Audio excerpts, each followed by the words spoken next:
Hello and welcome to another video here at Phoenix Counseling. My name is Justin Kennard, registered mental health counselor intern here at Phoenix Counseling. Been making a little mini series of videos that are sort of connected. You may have seen codependency basics or control, the crippler. This video is going to be called resentment, the bitterness that erodes. Now, some of you may be saying, hey, resentment and bitterness are two different things. And this has been a long debated thing. I'm not here to solve that today. I'm combining them. I kind of look at it as, why are we going to play with the semantics? This is, to me, is like getting into the chicken or the egg question. How much does it really matter?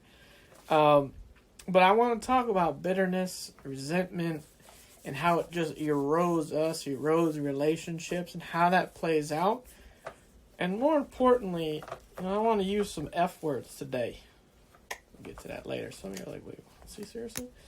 I want to first off and say this.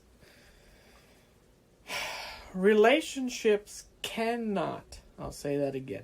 Relationships cannot grow with resentment in the mix. Cannot. Because anything that is built on top of that, trying to just push through or get by, will end up creating a false foundation, and all this new stuff you built eventually will come crumbling to the ground. And that's just something you need to be aware of. Because when you hold resentment towards another person, whether it's your spouse, a friend, a coworker, a family member, whatever, you will always be looking for that pound of flesh. And subconsciously, you're always going to be kind of like needling at them and kind of this, there's this subconscious thing of like, they owe me. They owe me. And that's going to drive some behaviors. Now, some days, it might be okay. But other days, if you're not having a wonderful week and this person comes around, your tolerance for them is likely going to be lower. And some of that get my pound of flesh thought process is going to start coming out. And my wife has some really awesome questions she asks her clients during the grieving phase of this journey. And it's when you get to the F word, by the way, is not the one you might be thinking of. That's 4 letters, and it's forgiveness. I know. Don't turn me off yet. Don't roll your eyes and turn this video off, because I'm gonna hopefully change the way you think of forgiveness. But my wife will ask somebody when they get to the phase of grief, and it gets to this forgiveness phase, she asks them a couple questions. Those questions are you ready to release this person from their debt? And are you ready to notice the ways in which you try to collect on that debt? Now, that second question sometimes really catches people. I mean, it's a good one. My wife's really smart. Because sometimes we go into scenarios and maybe that we hold resentment towards, whoever it is. And we're like, hey, in our mind going, you owe me. So you're going to help me move. You owe me. It's the least you can do. Those kind of thinkings about somebody. Are you willing to release that in this process?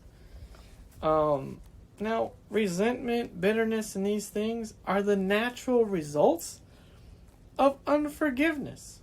And the hard part about this, that person, whoever it is, cannot pay back for what they've done. All the apologies in the world and all the, good convos, and these are helpful for sure. But it's that classic saying of, once the toothpaste is squeezed out the toothpaste tube, and it's just sitting there all over the sink, you can't get it back in the tube. It just doesn't work.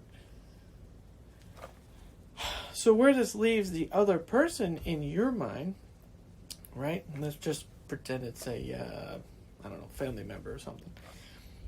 it leaves them in this place of a deficit. So if we're thinking a bank account type stuff, they're constantly on overdraft. They're on the red.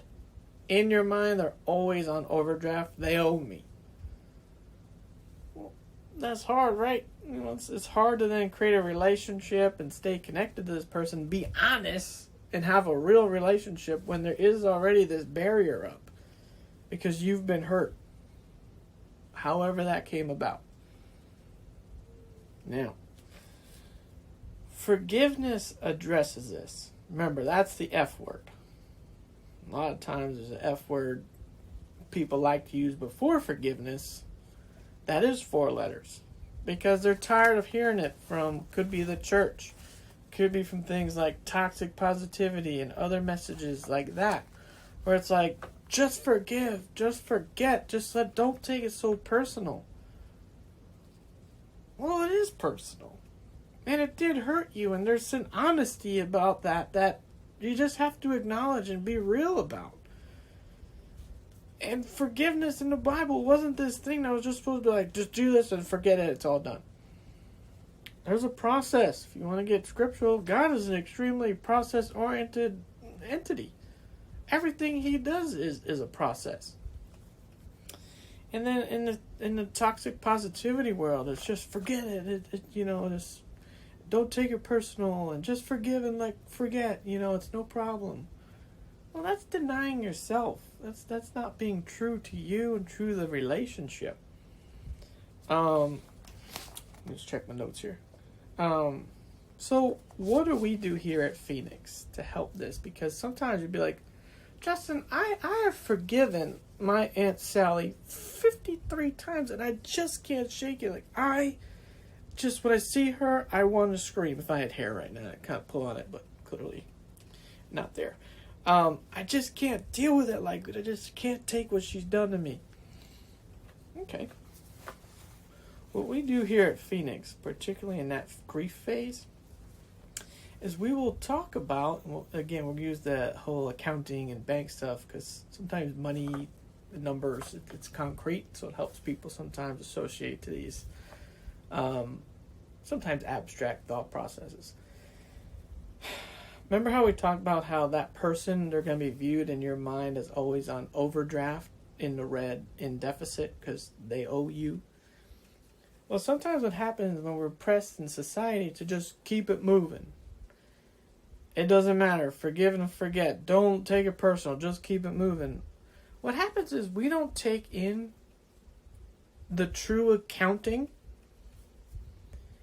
as to what happened. I'm just looking at my notes here. Because we don't face what really happened and what was not provided. So it's this process of really looking at, wow, my Aunt Sally did this to me. But the reality is, not only was it that, I was in an argument and she turned her back on me. She abandoned me. I thought we were close. She had told me before that she agreed with me and it was good to have this conversation with my cousin Johnny. But she abandoned me. She betrayed me. And now this starts getting deeper, right? Now we're being honest about the accounting.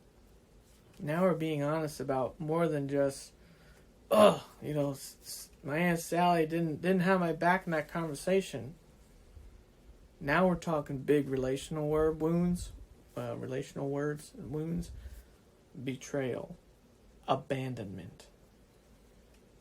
Right? Maybe you felt ganged up on, depending how the situation was with your cousin Johnny and whatever that confrontation was.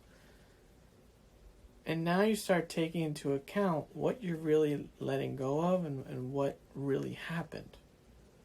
So now you're being true to you. You're being true to yourself and what really happened. So now you've got the power and control and a much broader view of what happened to now really decide, I'm letting go of $12,342 worth of stuff right now. Whereas in the past, you were just thinking overdraft in the red but you weren't sure how much. It was $100, $12, $62, or what. And the further you dig into this and really realize the pain that occurred, now you're going, all right, I see it now. It's the $12,362 worth of stuff. And I'm going to choose to let that go. And you can obviously have a conversation with this person and have a healthy conversation, which is another video in and of itself, and having those crucial conversations. And to realize, just because you do this, let's say today, tonight, wherever you're watching this, it's not a one and done. You know, you might think of other things that add a little bit to that. So now it's $12,000, I'm trying to remember the number, $451. You added, $90. It's not a one and done, but you're being honest with the process. You're being honest about what happened. And that's going to give you more of that freedom to allow yourself to truly move on and let go of that pound of flesh and allow the relationship to heal if that's what you choose to do and that other person chooses to do. Because now you can grow together without a wall. Because you're being honest. And you can share these things with them if they're a healthy person and they're able to engage that. Or you can decide to walk away. You're never stuck either way. Again, I probably should have said this at the beginning, but all my videos here, I try to keep roughly 10 minutes. I've yet to do it, but certainly not an all-encompassing view on resentment, bitterness, forgiveness. Though that would be a ginormous video series. This is meant to give you meat and potatoes. This is meant to cause popcorn in your mind so that you are popping thoughts and insights and things to you, because I obviously can't get into every situation that everybody could have. We'd be here till I turn to dust and bones. But this is helpful maybe to get you to some new thoughts. Maybe you bring them to your counselor. Maybe you bring them to your mentor or coach or whatever your situation, however you're trying to grow. So hopefully you find this helpful, and catch you next time.